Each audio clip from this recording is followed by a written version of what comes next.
se retrouve pour une nouvelle vidéo. Alors c'est encore un tag, le deuxième de ma chaîne, donc j'espère qu'il va vous plaire et c'est parti. Alors c'est un tag que j'ai vu chez About Estelle parce que c'est un tag qu'elle a créé et je sais pas si beaucoup de gens l'ont repris, je l'ai vu, je me souviens pas l'avoir vu quelque part ailleurs, mais en tout cas ça vient de sa chaîne, donc allez voir, il est franchement génial et n'hésitez pas à le refaire. J'ai adoré me creuser la tête pour répondre aux questions et donc c'est parti, répondons-y.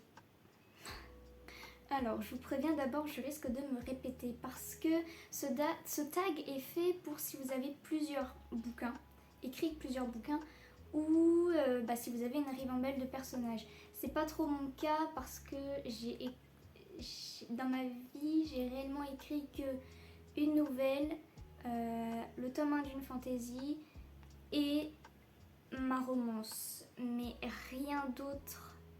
Vraiment, donc vous voyez, j'ai pas trop le choix au niveau des livres, parce que livres, romans, il n'y en a que 2.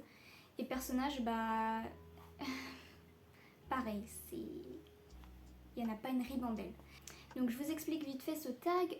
Estelle l'a créé parce que, vous savez, il y a le tag sur Booktube, ou BookTok, ou bref, qui circule beaucoup. C'est le livre qui est... T'as fait pleurer, t'as fait rire, t'as angoissé, etc. Et là, c'est niveau lecture, mais là, Estelle l'a fait pour niveau écriture, pour nos livres à nous, nos personnages à nous. Donc voilà, c'est ça le principe. Commençons avec la première question qui est le livre que tu as mis le plus de temps à écrire, ou alors le personnage qui t'a demandé le plus de recherche ou de travail. Et moi, c'est plutôt Connor, qui est un personnage masculin principal, mais il fait pas partie du couple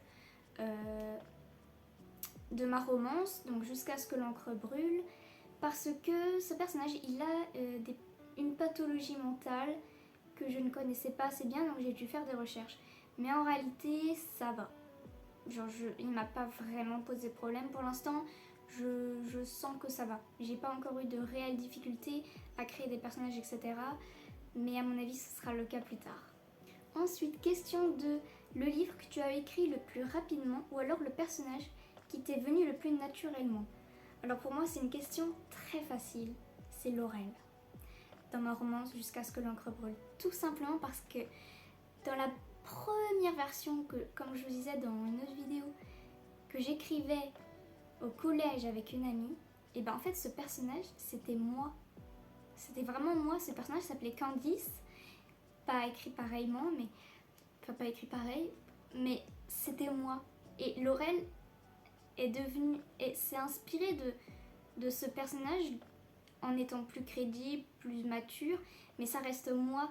Et j'ai vraiment tout mis dans Laurel. Enfin, c'est moi à au moins 70%, vous voyez. Donc la question très facile. Question 3. Le livre dont le processus était le plus difficile. Le personnage qui t'a donné du fil à retordre. Eh bien, je dirais que c'est pour mon prochain roman. Alors, ce sera peut-être pas le prochain roman. J'hésite encore entre reprendre ma fantaisie qui s'appelle Les Loupires, ou alors reprendre une ancienne romance et la réécrire, ou alors j'hésite à créer, donc laisser de côté les réécritures que je dois faire, et vraiment j'ai envie de créer une histoire et de faire un premier jet. Donc pourquoi je vous dis ça? Tout simplement parce que c'est le livre dont j'aurai le plus de difficultés à écrire. Enfin, c'est quoi la question? Non, dans le processus c'était le plus difficile. Parce qu'en fait, j'aimerais commencer à mettre en place ce livre, mais je galère. Voilà, je galère, je ne sais pas par où commencer. Je sais qu'il y a des vidéos qui pourraient me donner des pistes, etc., mais je sais pas, en fait j'ai envie d'écrire un livre où il y a vraiment... C'est pas du passé, c'est pas une dystopie post-apocalyptique, j'ai envie d'un truc apocalyptique où une bombe nucléaire éclate et que c'est la fin du monde, mais c'est peut-être pas original, hein. Mais en fait je sais globalement ce qu'il faut faire pour se protéger, c'est une bombe nucléaire éclate. Pas si c'est vraiment sur vous, parce que là vous avez zéro chance de survivre, mais par exemple à Paris alors que je suis à Dijon, j'ai un peu une chance de survivre. Bon bref, c'est pas le sujet. Mais vous voyez, je sais globalement comment ça se passe et j'aimerais me renseigner à fond, etc. et créer une histoire. Mais pour l'instant je bloque. Donc je laisse mon cerveau. Des fois je vois des infos, j'ai des infos, où je cherche 5 minutes et comme ça, voilà, je laisse comment dire, je laisse ça grandir en moi avant de vraiment m'y mettre. Mais pour l'instant, c'est l'histoire dont j'ai le plus de fil à retordre parce que je sais pas. Je patauge, je sais pas comment m'y prendre. D'habitude, c'est assez facile d'avoir les idées et là non. Donc pour l'instant, c'est elle. Mais comme je vous dis, ce sera peut-être même pas mon prochain roman. Ensuite, question 4. Le livre qui t'a le plus fait douter, ou alors le personnage qui t'a le plus fait te remettre en question en tant qu'auteur ou autrice. Je vais tout mettre au féminin pour quand je le dis à l'oral vu que je suis une femme, mais... Et ben moi c'est Jeb. Enfin, jusqu'à ce que l'encre brûle son petit diminutif, c'est Jeb. Parce que c'est le premier roman que j'amène jusqu'au bout, où je fais des réécritures jusqu'au bout. C'est le premier livre que je vais publier, donc je doute et j'ai peur qu'il plaise pas parce que je connais ses défauts et certains défauts je ne peux pas. En fait, je suis soit incapable à ce stade de l'écriture de les modifier. Par exemple, la voix des personnages, j'en ai parlé dans un post. J'en suis incapable, je ne peux plus y toucher, je n'y arrive pas, je sais pas comment m'y prendre. Enfin, je sais comment il faut s'y prendre et ça ne marche pas. C'est trop difficile et pour moi, mes personnages, ils se ressemblent et parce qu'en fait, ils sont... Enfin, je m'embourbe un peu là, mais pour moi, ils sont vrais et je trouve que... En fait, les personnages ressemblent à des vraies personnes que je connais dans la vraie vie, dont Laurel qui est moi. Et je peux pas les faire autrement que comme ils sont. Et je m'embourbe, je sais pas comment expliquer ça, mais en gros, je ne peux pas leur donner une voix plus... Parce que j'ai l'impression de les avoir fait exactement comme ils sont et ils n'ont pas de manière de penser... On n'a pas tous une manière de penser qui n'a rien à voir avec les autres. Et de toute façon, je suis, comme je vous disais, incapable de le changer. Et pour... En fait, si je le fais, c'est pour contenter les lecteurs. Alors, c'est pas du tout une mauvaise chose. Mais je trouve qu'il n'y en a pas besoin et que les personnages ont quand même une voix à eux. Et en fait, ça suffit. C'est pas assez, mais ça suffit. Et que ça n'aurait pas de sens puisque ce n'est pas ce que je pense moi. Voilà. Et je sais qu'on va quand même me le reprocher et je l'accepte, mais tant pis en fait. Voilà. Ensuite, question 5. Le livre qui t'a le plus touché ou alors le personnage qui t'a le plus ému? Et bien là, ce serait le personnage de ma nouvelle que j'ai écrit il y a 3 ans, je dirais, 3-4 ans, qui s'appelle Des poèmes pour l'étoile. En fait, il n'y a qu'un réel personnage dans cette histoire. Et c'est... En fait, le personnage, c'est censé être mon copain. Parce que je commençais à sortir avec lui. Et je voulais en quelque sorte lui faire un cadeau et lui écrire cette nouvelle qui, au final, s'est plus révélée être pour moi que pour lui. Mais ça m'a permis de dire ce que j'avais à dire sur l'écologie et sur le fait de prendre soin de la planète et du réchauffement climatique, etc. Donc, du coup, c'est le personnage qui m'a vraiment émue parce que c'est mon copain, j'apprenais à le connaître et je le faisais le plus ressemblant à Paul. Et du coup, il y avait cette complicité avec le personnage, l'amour que je ressentais pour le vrai Paul. Et c'était... Enfin, c'est le personnage qui m'a le plus émue parce qu'en plus, il y a une histoire de sauvetage de la planète et il a toutes les responsabilités. Donc, vous voyez, ça m'a touchée. Il faut vraiment que je boive, j'ai la gorge sèche. Ça fait du bien. Alors, question 6. Le livre auquel tu t'identifies le plus ou alors le personnage qui te ressemble le plus. Bah c'est facile, c'est Laurel. C'est Laurel, je vous l'ai dit, voilà, à la base c'est moi donc. Laurel de Jusqu'à ce que l'encre brûle, ma romance, voilà. Question 7. Le livre qui t'a laissé en panne d'écriture ou alors le personnage dont tu as eu le plus de mal à te détacher. Moi c'est Maxence de ma romance parce que c'est un personnage qui m'a surpris. En fait ce personnage il est très vrai donc j'estime que c'est celui que j'ai le mieux décrit. Mais je suis surtout fière de Diana. Parce que Diana, elle a un caractère déjà. Elle a une voix propre. Ça, c'est un bon point. Diana a vraiment sa voix.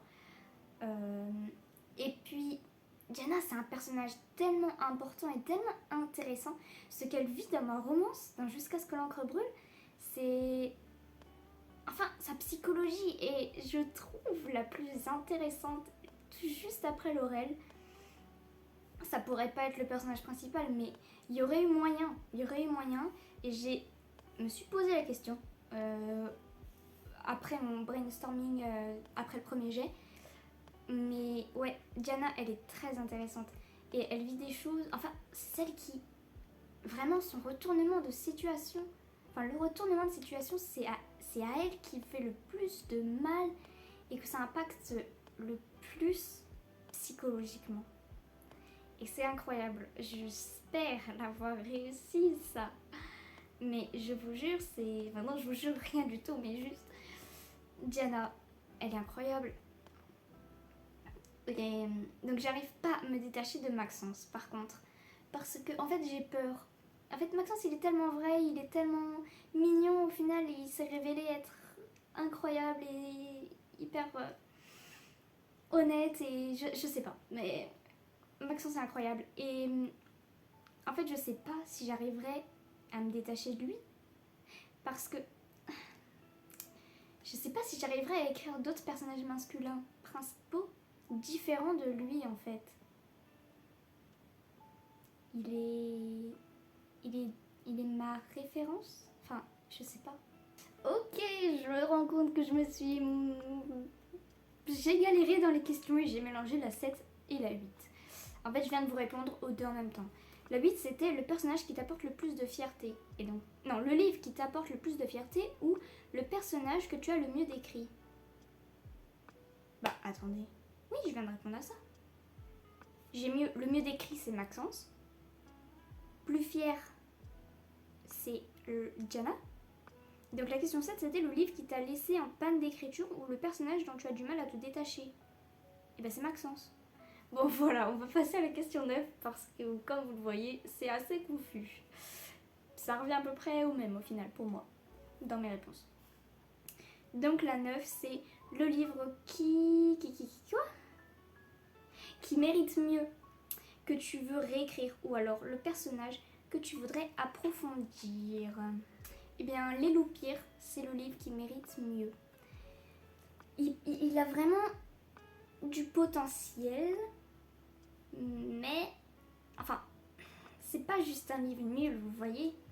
Si j'en fais quelque chose de bien, il peut vraiment donner quelque chose. Donc lui, il mérite mieux. Voilà, il faut que je me penche dessus et que je fasse quelque chose, que je lui donne une chance et que je le rende attrayant. Voilà, que j'en fasse une grosse réécriture. Et je le ferai. Je jure que je le ferai. Et enfin, question 10. Le livre qui a été un tournant dans ta vie d'auteur, le personnage qui t'a changé en tant qu'écrivaine. Ok, eh bien moi c'est encore Les Loupirs parce que c'est le premier roman dont j'ai été jusqu'au bout. Parce que sinon avant j'avais écrit une nouvelle mais 17 000 mots, 18 000 mots, voilà c'est vraiment une nouvelle. Et sinon, pareil, j'ai ma romance, pas Jeb, j'ai Paper Heart que j'avais écrit sur Wattpad au lycée, mais j'ai jamais fini en fait, j'étais à peu près à un tiers de l'histoire et les lecteurs me demandaient une fin, mes amis me demandaient une fin Et j'ai créé une fin nulle à chier où le personnage meurt, voilà, parce que je voulais leur faire une fin, mais faut jamais faire ça, ok. Bref, donc techniquement, il y a un début, un milieu, une fin, mais non, il n'est pas terminé. Non, il compte pas. Donc c'est les loupires que j'ai amené jusqu'au bout, donc j'ai écrit fin, j'ai même commencé à écrire les premiers mots du tome 2, mais ça s'est arrêté là très vite et je n'avais... En fait, le tome 2, il faut vraiment le planifier, donc je savais pas où aller, donc je me suis arrêtée là. Mais bref. Ça a été un tournant parce que bah voilà, j'avais enfin terminé d'écrire un roman entier de... Je sais pas combien il fait, 80 000. Ouais, je crois que c'est ça. Donc ça a marqué un tournant dans ma vie. Mais pour répondre à la question concernant le personnage qui t'a changé en tant qu'écrivaine, eh bien c'est Laurel, puisque j'ai appris à me connaître à travers elle et elle m'a appris des choses à travers ce qu'elle traverse. Donc voilà, c'est tout simplement ça. Et voilà, ce tag est terminé. Je vous invite vraiment grandement à le faire. C'est super intéressant de répondre aux questions, de se creuser la tête et de remettre en perspective tous nos personnages et tous nos romans, débuts de romans qu'on a écrits. Et franchement, j'adore. Et il n'y a pas vraiment... On n'est pas obligé de taguer quelqu'un, mais je vais taguer Océane, de Océane écrit et lit sur Instagram. Peut-être que quand je sortirai cette vidéo, elle aura commencé sa chaîne. J'espère, donc je vous mettrai toutes ces infos en barre d'infos. Et je tag aussi Julia, Julia auteur, si jamais elle accepte de faire autre chose qu'un vlog et qu'elle a le temps de faire une vidéo autre que des vlogs, parce que je sais qu'elle compte faire surtout, même elle n'a pas parlé d'autre chose que des vlogs pour sa chaîne YouTube pendant au moins les 5 mois de son voyage en Irlande, mais si elle peut, si elle veut, si elle en a envie, bref, et ben je l'invite aussi à faire. Donc voilà, j'espère que la vidéo vous a plu et je vous invite à me suivre, à liker la vidéo pour me soutenir ou à partager si vous avez aimé. Moi je vous aime très fort, je vous fais de gros bisous et à la prochaine.